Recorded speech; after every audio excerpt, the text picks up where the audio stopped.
উচ্চ মাধ্যমিকের পরে কোন সাবজেক্ট নিয়ে এগোবে, কী নিয়ে পড়লে আফটার গ্র্যাজুয়েশন তোমার চাকরি পেতে কোনো সমস্যা হবে না, এরকম নানা প্রশ্ন নানা চিন্তা মাথায় ঘোরে। হাই, আমি অঙ্কিতা, বিশালদার স্টুডেন্ট, আর আজকের ভিডিওতে আমি এসে গেছি তোমাদের এই সমস্ত কনফিউশনের সলিউশন নিয়ে। এইচএসের পরে সাবজেক্ট চুজ করার ক্ষেত্রে কিংবা নিজের কেরিয়ার চুজ করার ক্ষেত্রে যেই জিনিসটা সবার আগে তোমাদের মাথায় রাখা উচিত সেটা হলো তুমি এমন কোনো সাবজেক্ট চুজ করবে না যেখানে জব পাওয়ার স্কোপ খুব কম। তোমাকে চুজ করতে হবে এমন কোনো সাবজেক্ট যেখানে রয়েছে প্রচুর ভ্যাকেন্সি, এবং এক্ষেত্রে তুমি চুজ করে নিতে পারো জার্নালিজমকে। কিন্তু জার্নালিজমে কেন? জার্নালিজম হলো এমন একটা ফিল্ড যেখানে রয়েছে প্রচুর ভ্যাকেন্সি। শুধু তোমার যেটা দরকার সেটা হচ্ছে প্রপার ট্রেনিং এবং প্রপার সোর্স। এবং এই সাবজেক্টটা নিয়ে যদি তুমি সরকারি কলেজে ভর্তি হও তাহলে যে তার আহামরি কিছু খরচ তা কিন্তু নয়।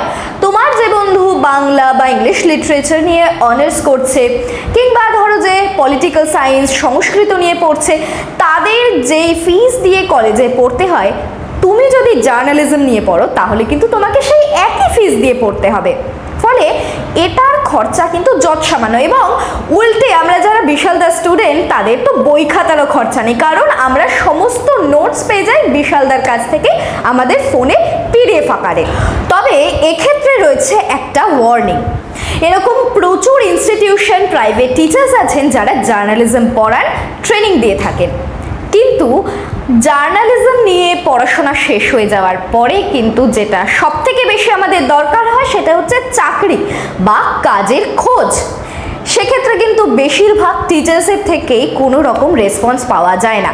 মানে তুমি যার কাছে পড়ছো এরকম প্রচুর প্রাইভেট টিচার্স আছেন যারা বসে খালি নোটস লিখিয়ে যান, এবং তুমি পাশ করে যাওয়ার পরে, তোমার গ্র্যাজুয়েশন হয়ে যাওয়ার পরে, এমএ হয়ে যাওয়ার পরে তুমি যখন তাদের সাথে কন্ট্যাক্ট করো, তাদের থেকে চাকরির খোঁজ নেওয়ার চেষ্টা করো, তাদের থেকে কিন্তু কোনো রেসপন্স পাওয়া যায় না।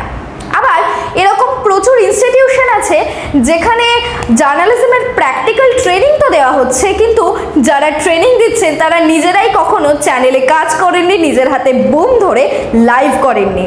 ফলে এই ক্ষেত্রে যখন তুমি কারোর কাছে ভর্তি হবে, সেটা প্র্যাকটিক্যাল ট্রেনিং হোক কিংবা পড়াশোনা থিওরির জন্য হোক, এমন টিচারের কাছে ভর্তি হবে যেখানে তোমার পড়াশোনা শেষ হয়ে যাওয়ার পরে তুমি কাজের খোঁজ পেতে পারো। এখানে একটা পার্সোনাল এক্সপিরিয়েন্স শেয়ার করছি। আমি যখন প্রথম বিশালদার সাথে কন্ট্যাক্ট করি বিশালদার ক্লাসে ভর্তি হওয়ার জন্য, আমিও ইউটিউব চ্যানেল দেখেই, বিশালদার ভিডিও দেখেই বিশালদার সাথে কন্ট্যাক্ট করেছিলাম। তো আমি যখন বিশালদার সাথে কন্ট্যাক্ট করি তখন বিশালদা যখন বিশালদার ক্লাসের ডিটেলস আমাকে পাঠালেন, আমি ভীষণ অবাক হয়ে গেছিলাম। কারণ যে সমস্ত জার্নালিস্টদের আমি টিভিতে দেখি, যে সমস্ত চ্যানেল প্রায় আমাদের সকলের বাড়িতে সন্ধ্যাবেলায় টিভিতে চলে, সেই সমস্ত চ্যানেলের জার্নালিস্টরা আসলে বিশালদার স্টুডেন্ট। তো দেখে আমি ভীষণ সারপ্রাইজড হয়েছিলাম, এবং ভীষণ একটা স্ট্রং হোপ আমার মনের মধ্যে এসেছিল যে না, আমিও পারি একজন জার্নালিস্ট হতে, এই কলকাতার বুকে আমিও একজন নামকরা জার্নালিস্ট হয়ে উঠতে পারি।